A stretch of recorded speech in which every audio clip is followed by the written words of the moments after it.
अस्सलाम वालेकुम एवरीवन। उम्मीद है आप लोग सब ठीक होंगे और बहुत खुश होंगे। तो आज हम लोग एक बहुत इंपॉर्टेंट टॉपिक के ऊपर बात करने वाले हैं, वो है चार कुल की तर्जुमा और तफसीर। ये बहुत सारे लोगों को 90% मुसलमानों को ये चारों कुल याद होंगे और वो नमाज में डेली बेसिस में पढ़ते भी होंगे, पर क्या आप लोग को मालूम है कि इसका मतलब और इसका तर्जुमा और इसकी तफसीर क्या है? तो आज हम इस वीडियो में जानेंगे। तो दिल थाम के बैठें, क्योंकि जब हम कुरान की तफसीर और तर्जुमे की बात कर रहे होते हैं तो हमारी रूह कांप जाती है, क्योंकि अल्लाह ताला कुरान पाक में हमें इतनी डिटेल में हर चीज़, हर बात हमें इतनी डिटेल में बताते हैं और हमें ऐसा लगता है हम अल्लाह ताला से खुद गुफ्तगू कर रहे हैं। तो सबसे पहले हम बात करेंगे सूरह इखलास के बारे में। बिस्मिल्लाहिर्रहमानिर्रहीम। कुल हुवल्लाहु अहद अल्लाहुस समद लम यलिद वलम यूलद वलम यकुल लहू कुफुवन अहद। तो अब इसके तर्जुमा और तफसीर मैं आप लोगों को बताती हूँ। सूरह इखलास मक्की सूरत है।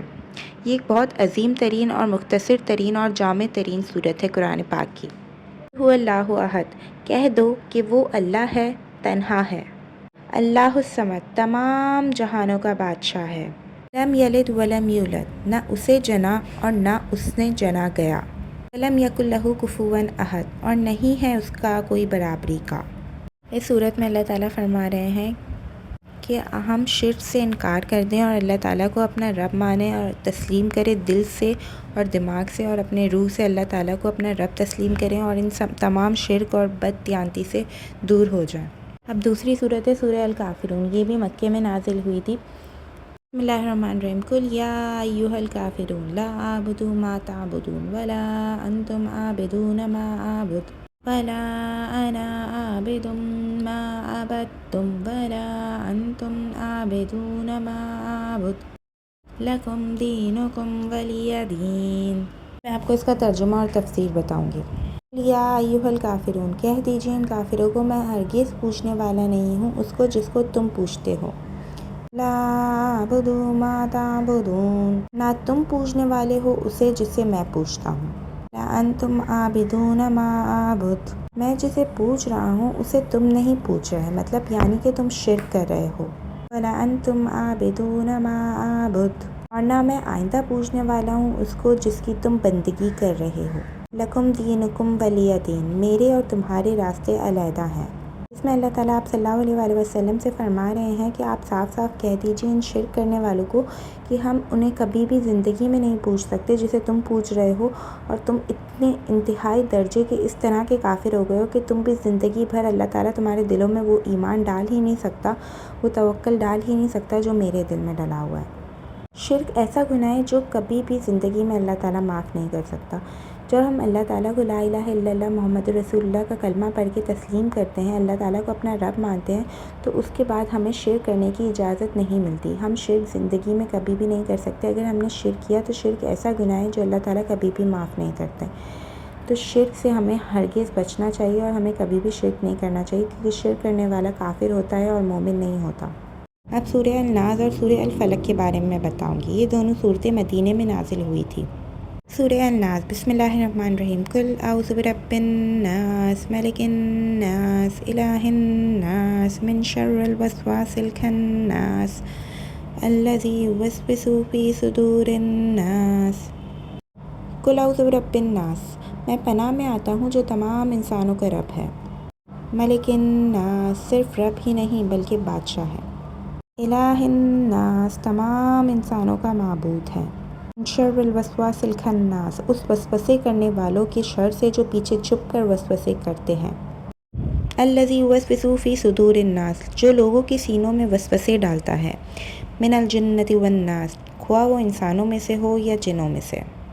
अब आप लोगों को पता है कि सूरह अल-नास कुरान पाक की आखिरी सूरत है और सूरह अल-फातिहा कुरान पाक की पहली सूरत है, और इन दोनों का लिंक अल्लाह ताला ने आपस में रखा है। सूरह अल-फातिहा में हम अल्लाह ताला से दुआ करते हैं इहदिना सिरातल मुस्तकीम, कि अल्लाह ताला हमें सीधे रास्ते पे चला, और सूरह अल-नास में हम अल्लाह ताला से प्रोटेक्शन मांगते हैं उन लोगों के वसवसों से जो हमारे सीने में वसवसे डालते हैं, और जिन और इंसान दोनों के शर से हम अल्लाह ताला की पनाह मांगते हैं। जब हम सीधा रास्ता मांगते हैं तो दूसरी तरफ हम पनाह भी मांगते हैं, क्योंकि ये दोनों चीज़ें हमारे लिए इम्पॉर्टेंट होती है। और ये दोनों चीज़ें हमारे लिए इसलिए इम्पॉर्टेंट होती हैं क्योंकि हम अगर सीधे रास्ते पे चलेंगे तो हमें जिनों और इंसानों के वसवसों और शर से महफूज होना बहुत ज़रूरी हो जाएगा। अब हम चौथी सूरत के बारे में पढ़ेंगे, वो सूरह अल-फलक है जो मदीने में नाजिल हुई।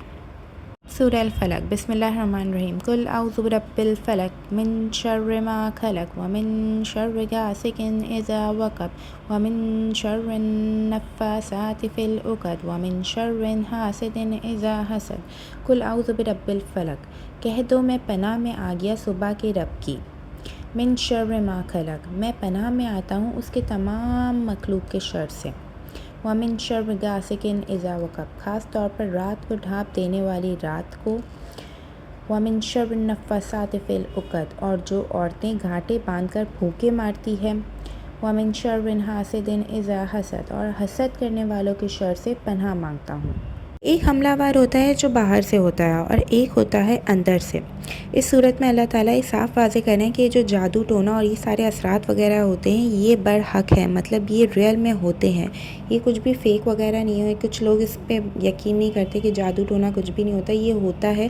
کچھ عورتیں ایسی ہوتی ہیں جو پھوکے مار کر گھاٹے باندھ کر تعویذ گنڈوں کے چکر میں ہوتی ہیں اور وہ دوسروں کے اوپر اندر سے حملہ آور کرتی ہیں۔ باہر سے تو ہمیں ایسا لگتا ہے ہم بالکل ٹھیک ہے، ہمارے اندر جو ہماری تکلیف ہوتی ہے وہ صرف ہم جانتے ہیں، اور وہ کچھ ایسا ہوتا ہے کہ جادو ٹونے وغیرہ کی وجہ سے ہمارے اندر کی تکلیف ظاہر ہوتی ہے۔ تو اللہ تعالیٰ نے یہ چاروں صورت نازل کری ہیں کہ اگر ہمارے اوپر کوئی جادو ٹونے کے اثرات ہوں گے تو اگر ہم ان چاروں صورت کو کثرت سے ادا کریں گے تو انشاءاللہ تعالیٰ وہ ساری چیزیں اللہ تعالیٰ اپنے حفظ و امان سے محفوظ کر دیں گے ہمیں، اور ان کا اثر، تمام چیزوں کا اثر ختم ہو جائے گا، کیونکہ قرآن سے بری تو کوئی طاقت ہوتی ہی نہیں ہے۔ اور یہ جو جادو ٹونے کرنے والے ہوتے ہیں یہ خود تو جہنمی ہوتے ہی ہیں، اپنا ایمان اور ساری چیزیں ختم کر لیتے ہیں اس حسد کے چکر میں کہ وہ دوسرے کو نقصان پہنچا سکے۔ حسد ایک ایسی بیماری ہے جو انسان کو اندر ہی اندر، خود اپنے اندر ہی جلاتی رہتی ہے کہ دوسرے انسان کے پاس اتنی نعمت ہے، یہ ہے وہ ہے، یہ چیزیں دیکھ کر وہ اپنے ہی اندر جلتا رہتا ہے۔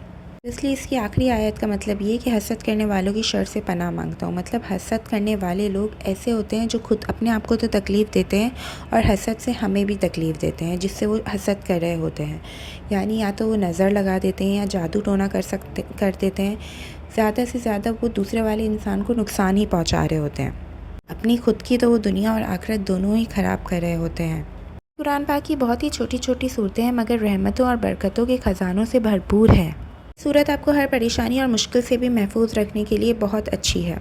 بس اللہ تعالیٰ سے دعا کریں کہ اللہ تعالیٰ آپ کو تمام آفتوں اور شیطانوں کے شر سے محفوظ رکھے، حاسدوں کے حسد سے بچائے اور تمام لوگوں کے ایسے شر سے محفوظ رکھے جو سامنے تو ہمارے اپنے ہوتے ہیں اور ہمارے دل میں اتنی برائیاں لے کے بیٹھے ہوتے ہیں ہمارے خلاف اپنے دل کو حسد سے بھرا ہوا رکھتے ہیں۔ ایسے لوگوں سے اللہ ہمیں بچائیں، کیونکہ ایسے لوگ منافق ہوتے ہیں جو سامنے سے کچھ اور اندر کچھ ہوتے ہیں۔ تو اللہ تعالیٰ سے بس دعا کریں اللہ تعالیٰ ہمیں بھی ایسے لوگوں سے بچائیں، ہمارے بچوں کو بھی ایسے لوگوں سے بچائیں، ہمارے ماں باپ کو، ہمارے بہن بھائیوں کو، تمام لوگوں کو ایسے لوگوں سے محفوظ رکھیں، کیونکہ ایسے لوگ ہمارے آس پاس ہی ہوتے ہیں، ہمارے دوست، ہمارے رشتہ دار، ہمارے خاندان، یہی سب ہوتے ہیں جو ہمارا اچھا نہیں چاہ رہے ہوتے ہیں اور ہمارے بظاہر ایسا دکھا رہے ہوتے ہیں کہ وہ تو ہمارے خیر کو آئیں، ہم سے بہت محبت کرتے ہیں، ہم سے زیادہ تو محبت ان سے زیادہ محبت تو ہم سے کوئی کر ہی نہیں سکتا۔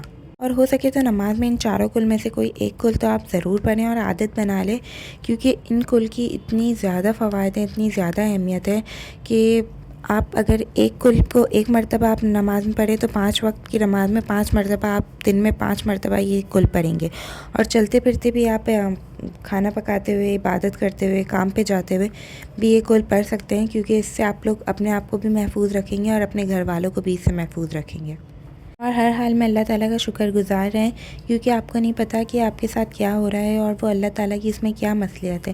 ہر چیز میں اللہ تعالیٰ کی کوئی نہ کوئی بہتری ہوتی ہے، ہمیں نہیں پتہ ہوتا کہ ہمارے ساتھ یہ سب کچھ جو ہو رہا ہے وہ کیوں ہو رہا ہے اور اس کی کیا وجوہات ہیں، یہ سب اللہ تعالیٰ ہی بہتر جانتے ہیں، اور اللہ تعالیٰ کے معاملے وہ اللہ تعالیٰ سے بہتر تو کوئی جان ہی نہیں سکتا۔